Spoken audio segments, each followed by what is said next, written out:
नमस्कार. आपलं स्वागत आहे आयकॉन स्टील नमस्कार. प्रस्तुत बिल्ड आयकॉन या उपक्रमामध्ये. आज आम्ही आलो सांगलीमध्ये आणि माझ्यासोबत आहेत senior engineer Umeshchandra Otari sir. Senior engineer अर्थात वेगळ्या अर्थानं म्हणण्याचं कारण म्हणजे त्यांनी नुकताच त्यांच्या कारकिर्दीचा रौप्य महोत्सव साजरा केला. म्हणजे 25 वर्ष त्यांना किंवा त्याहीपेक्षा जास्त वेळ त्यांना या क्षेत्रात झालेला आहे आणि कन्सल्टिंग इंजिनियर म्हणून त्यांनी शेकडो प्रोजेक्ट्स आजपर्यंत पूर्ण केलेत. रेसिडेन्शियली त्यांची स्पेशालिटी आहे असं म्हणायला हरकत नाही. कारण एकाच ह्याच्यात त्यांनी बरंचसं काम केलेलं आहे. त्यामुळे हा त्यांचा आजवरचा प्रवास कसा होता, त्यांना आलेले या क्षेत्रातले अनुभव कसे होते, त्यांनी कंप्लीट केलेले प्रोजेक्ट्स कुठले-कुठले होते, या सगळ्या संदर्भात आपण बिल्ड आयकॉन या प्लॅटफॉर्मवर त्यांच्याशी गप्पा मारणार आहोत. सर गप्पांना आपण इथून सुरुवात करूया थोडी फ्लॅशबॅकपासून. ते म्हणजे तुमच्या शैक्षणिक प्रवास कसा होता? म्हणजे अगदी शाळा कुठली होती, मग कॉलेज कुठलं होतं? सिव्हिल इंजिनिअरिंग या फील्डमध्ये येण्यामागची प्रेरणा कुणाची होती, की ज्यांच्यामुळे तुम्ही खरं तर या फील्डमध्ये आलात? सो कसा होता सगळा शैक्षणिक प्रवास? माझं मूळ गाव आष्टा आहे हं, आणि आष्ट्यामध्ये महात्मा गांधी विद्यालयामध्ये माझं सगळं माध्यमिक शिक्षण झालं. हं.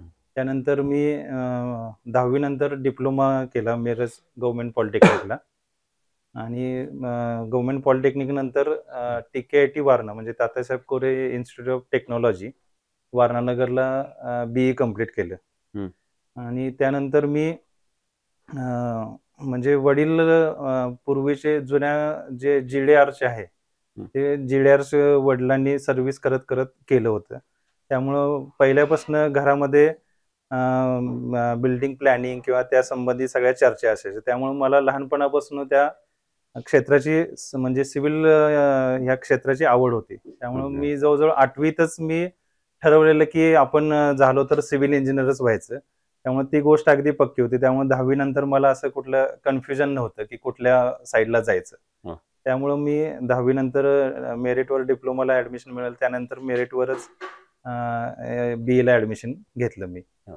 जसं कन्स्ट्रक्शनमध्ये पाया मजबूत असला पाहिजे, तसं तुमचा पाया बेस एकदम पक्का होता, की सिव्हिललाच जायचंय. हो, हो. हे तुमचं सिव्हिलला ठरलंच जायचं हे होतं. अगदी फिक्सच होतं. फिक्सच होतं. ओके.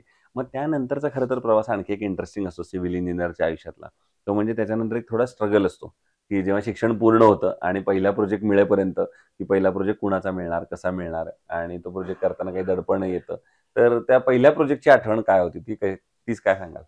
सुरुवातीपासून कसं वडिलांचं म्हणजे सर्व्हिस करत-करत म्हणजे रेसिडेन्शियल गावातले वगैरे प्रोजेक्ट्स करायचेच ते. हं. त्यामुळं ते साइटवर जाणे किंवा त्या संदर्भातल्या चर्चा, ते प्लॅनिंग वगैरे ह्या सगळ्या गोष्टी लहानपणापासून माहीत होते. हं. त्यामुळं सुरुवात करताना तसं दडपण नाही आलं आणि वडिलांचा पाठिंबा होताच प्रत्येक ह्याच्यामध्ये. म्हणजे सुरुवातीचे जे प्रोजेक्ट होते ते वडील आणि मी असं कंबाईन करत होतो आणि नंतर मग मी एकदा जसा अनुभव आला, तसं ते मग वैयक्तिक पातळीवर मी सगळे प्रोजेक्ट्स कंप्लीट केले. कंप्लीट केलं. बरोबर. पण मला असं नाही वाटत जेव्हा आता सेकंड जनरेशन आहे तशी या फील्डमध्ये आणि वडिलांनी एवढं काम करून ठेवलेलं असतं.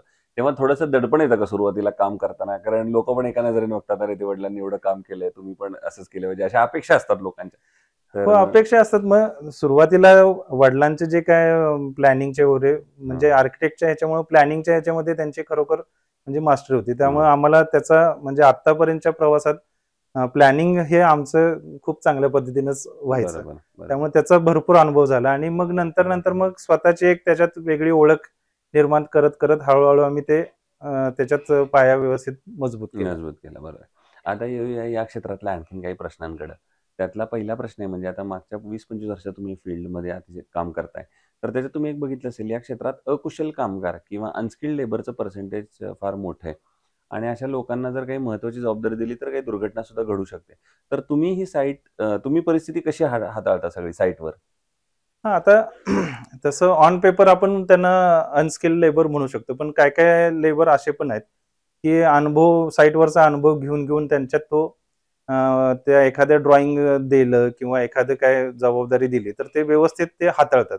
पण जिथं असं वाटतंय, की बाबा त्यांच्याकडनं हे काम होणार नाही, तर तिथं आपण साइट सुपरवायझर किंवा काही वेळ अगदी स्वतः आम्ही थांबून हं. त्या गोष्टी तिथं पार पाडल्या साइटवरची, की जेणेकरून कुठलंही तिथं इन्सिडेंट होऊ नये आणि नशिबानं असं आहे, की आजपर्यंतच्या एवढ्या कारकिर्दीत आमच्या कुठल्याही म्हणजे रेसिडेन्शियल प्रोजेक्ट होते, तरीसुद्धा कुठं काही वाईट घटना घडली नाही किंवा कोणाला दुखापत मोठी झाली, असं कधीही घडलं नाही. हं. त्यावेळी जिथं बाबा धोक्याचं काय वाटतंय, तिथं स्वतः थांबणे किंवा साइट सुपरवायझरला थांबून ते काम करून घेणे, हे पथ्य आम्ही पाळले.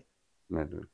आणखीन एक यातला प्रश्न म्हणजे आता इतक्या खरं तर तुम्ही साईट आणि इतके वर्ष करताय. काही तुम्हाला कस्टमर्स असे भेटले असतील, की जे म्हणाले असतील, की आमचं बजेट एवढंच आहे आणि आता याच बजेटमध्ये आम्हाला बसवून द्या घर थोडक्यात. तर अशा वेळेला मग एक इंजिनिअर म्हणून तेव्हा दर्जा आणि बजेट या दोन्हीचा समतोल मग तुम्ही कसा राखलात? हां, आम्ही आता जास्त करून आमचं जे काही क्षेत्र आहे, की सगळं हे म्हणजे शेतीवर अवलंबून असलेलं क्षेत्र आहे. त्या रिलेटेडच सगळे म्हणजे कस्टमर आहेत आमचे. शेतकरी कस्टमर असलेले 70% आहेत. हं. पण त्यांचं इथलं आर्थिक गणित सगळं ते ऊस बिलावर आहे. मग ह्या वर्षी ऊस बिल आलं, पुढच्या वर्षी मग आम्ही प्लॅनिंग करताना त्यांना एकच सल्ला द्यायचो, की तुम्ही एरिया खूप कमी करू नका. फार पण मोठा ठेवू नका. एरिया मॉडरेट ठेवा बिल्डिंगचा. पण काही गोष्टी तुम्ही टप्प्याटप्प्यानं करा. म्हणजे जेणेकरून त्यांच्या बजेटमध्ये पण होईल, पण त्यांना आर्थिक ताण येणार नाही. अशा पद्धतीनं ते सगळं नियोजन करून मगच त्यांचं आम्ही हे करायचो, एक्झिक्यूट करायचो प्रोजेक्ट. एक्झिक्यूट करायचं. बरोबर. आता पुढचा प्रश्न येतो जरा या सगळ्यापेक्षा वेगळा आहे. तो म्हणजे असं आहे, की सांगली जिल्ह्याचा एक सर्वांगीण विकास असं जर एक डोळ्यासमोर आणलं, जो येणाऱ्या 10-15 वर्षात जर आपल्याला अपेक्षित असेल, तर एक इंजिनिअर म्हणून तुम्हाला काय वाटतं, कुठल्या क्षेत्रावर आता काम करण्याची जास्त गरज आहे? मेन म्हणजे कसं आहे, की आत्ता इथं पायाभूत सुविधा म्हणजे आता हे जे काही हायवे आहेत किंवा बाकी सगळे रोड कनेक्टिव्हिटी सांगली याला आहे किंवा सांगली जिल्ह्याला आहे, ते आत्ता व्हायला लागले. त्यानंतर आता हे आता विमानतळ वगैरे हे जे आहेत, आता कोल्हापूरचाच एक विमानतळ आहे. आत्ता हा 2 वर्ष झालं फक्त तो म्हणजे व्यवस्थित रूटीनमध्ये चालू आहे. हं. अजून सांगली विमानतळाचं अजून कशातच हे नाहीये. नाही. त्यामुळे मोठमोठ्या कंपन्या इकडे येताना ह्या गोष्टी आता बघतात सगळीकडे. हं, हं. त्यामुळं पायाभूत सुविधा महत्त्वाच्या आहेत, तरच हा विकास होणं शक्य आहे. बरोबर आहे. तुम्ही फार महत्त्वाचा मुद्दा सांगितला. पायाभूत सुविधांवर आता लक्ष दिलं पाहिजे. पण मग सरकारनं आता काय पावलं उचलली पाहिजेत, असं तुम्हाला वाटतं, जर या पायाभूत सुविधांच्या विकासाला थोडी गती द्यायची असेल तर?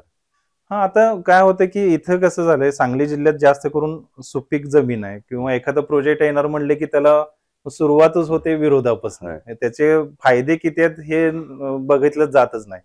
की तू येणार आहे म्हणलं, की इथं काहीतरी अडचण होणार, इथं काहीतरी पर्यावरणाचं हानी होणार वगैरे ह्या सगळ्या गोष्टीच जास्त चर्चा होते. ते न होता त्याचं बाबा त्या भागात तो येणार आहे, त्या भागाला त्याचा कितपत उपयोग होतोय, हे जर पहिल्यांदा मुद्दे आले, तर मग त्या प्रोजेक्टला विरोध पण होणार नाही आणि खरोखर त्याचा विकास होईल त्या भागाचा. बरोबर आहे. आता एक अवघड प्रश्न असा आहे, की 500 पेक्षा जास्त प्रोजेक्ट केल्यानंतर जर त्यातला एकच प्रोजेक्ट निवडायची वेळ आली, की जो तुमचा आयकॉनिक प्रोजेक्ट असेल, जो करताना तुम्हाला एक आनंद समाधान वेगळं मिळालं, जो ज्या प्रोजेक्टमुळे तुम्हाला एक नाव ओळख मिळाली, अशा एका प्रोजेक्टच्या बद्दल काय सांगाल? आता रेसिडेन्शियल प्रोजेक्ट म्हणजे इंडिव्हिज्युअल बंगलो केल्यामुळे ते त्याच्यातनं नाव हे तयार झालं. तरी पण आष्ट्यामध्ये अपार्टमेंट नव्हती. पहिली अपार्टमेंट ही मी स्वतः हे केली. क्या बात है! म्हणजे कॉन्ट्रॅक्टिंगच केलं. राधिका पार्क म्हणून आहे. त्या हं. अपार्टमेंटचं काम मी स्वतः केलं त्याचं. बरं, बरं. तर तेव्हाचा अनुभव कसा होता? जेव्हा लोकांनाही फ्लॅट स्ट्रक्चर माहीत नव्हतं आणि तुम्ही पहिल्यांदा त्यांना त्या फ्लॅट हो, स्ट्रक्चरमध्ये अजून म्हणजे आष्ट्यामध्ये कसं झालंय, अजून हॉरिझॉन्टल ग्रोथला भरपूर वाव आहे. वाव आहे. तरी सुद्धा तिथल्या ओनरनी तो एक डिसिजन घेतला. डिसिजन घेतलं, की आपण फ्लॅट करायचाच. करू. मग बरोबर. त्याप्रमाणे तिथं ते 16 फ्लॅटचे एक राधिका भवन स्टँडच्या शेजारी ते नवीन आम्ही प्रोजेक्ट केला तो. Okay, okay. तो चांगला यशस्वी झाला सगळा. बरोबर. दुसरं कन्स्ट्रक्शनमध्ये जेव्हा स्टील निवडायची वेळ येते, तेव्हा तुम्ही काय पॅरामीटर्स त्याचे बघता आणि मग ठरवता, की हे स्टील चांगलं आहे, हे वापरलं पाहिजे? गुणवैशिष्ट्य काय? मेन म्हणजे काय त्याचे स्ट्रक्चरल स्ट्रेंथ हं, त्याची. दुसरं नंतर डक्टिलिटी त्याची. हं, त्यानंतर ते समजा एखादी आपण ब्रँड ठरवला तर त्याची सर्व्हिस मिळते का? किंवा म्हणजे मटेरियल अवेलेबल आहे का? नाहीतर आज माल मिळालाय परत 8 दिवस माल मिळत नाही. हं. ह्या सगळ्या गोष्टी बघून मगच आम्ही त्या स्टीलची निवड करतो. बरोबर. दुसरं आयकॉन स्टील यापूर्वी तुम्ही कधी वापरलंय का कुठल्या प्रोजेक्टवर? आणि तुमचा प्रॉडक्ट आणि सर्व्हिस म्हणून कसा आहे अनुभव? हो, आयकॉन स्टील आम्ही वापरलंय. त्याचे जे काही स्ट्रक्चरल स्ट्रेंथ आहे ती चांगली आहे एकदम. हं, हं. आणि एवढं सगळं त्यांचे हे क्वालिटी असून सुद्धा त्यांनी रेट कम्पॅरेबल ठेवलेत. म्हणजे बरोबर. जे काही त्यांचे कॉम्पिटिटर आहेत त्याच्या लेव्हललाच रेट ठेवले. हं. त्यामुळे आम्हाला कस्टमरला सजेस्ट करताना काहीच म्हणजे कन्फ्युजन होत नाही, वाह! की कस्टमर कधी म्हणत नाही ह्याचा रेट जास्त आहे, हे हं. आहे, असं कधी होत नाही. बरं. आणि आता अगदी शेवटचा प्रश्न ते म्हणजे तुमची जे एवढे वर्षाचे या क्षेत्रातला अनुभव आहे, तेवढ्या वर्षाची जी आता तरुण इंजिनिअर्स येतात या फील्डमध्ये ऑलमोस्ट 20-25 वर्षाची. तर त्यांना तुम्ही एक काय सल्ला द्याल, एक सीनियर म्हणून एवढ्या वर्षाचा अनुभव म्हणून? मेन म्हणजे काय आता ही टेक्नॉलॉजी जी नवीन आहे, म्हणजे आता तशी लिमिटेडच टेक्नॉलॉजी आपल्या हो. ह्याच्यामध्ये आली. कारण काय, की स्टँडर्डायझेशन नसल्यामुळं ऑटोमायझेशनला आपल्या सिव्हिल क्षेत्रात लिमिटेशन्स आहेत. बरोबर. त्यामुळं म्हणजे मॅन्युअल ह्याच्यावरच आपल्याला जास्त भर द्यायला लागतो. माणसांकडनंच काम करून घ्यायला लागते आणि या क्षेत्रातली जसं शेतीतल्या क्षेत्रातली माणसं कमी झाली तशी ह्या क्षेत्रातून माणसं कमी झालीत. त्यामुळे आहे त्या माणसांच्या ह्याच्यावर कसं आपण प्रोजेक्ट कम्प्लीट करायचं सक्सेसफुली. आणि मेन म्हणजे त्याची ड्युरेबिलिटी असली तर ते स्ट्रक्चरचं मेंटेनन्स पुढचा खूप कमी होईल. बरोबर. त्यामुळे त्या दोन महत्वाचे मुद्दे आहेत. क्या बात.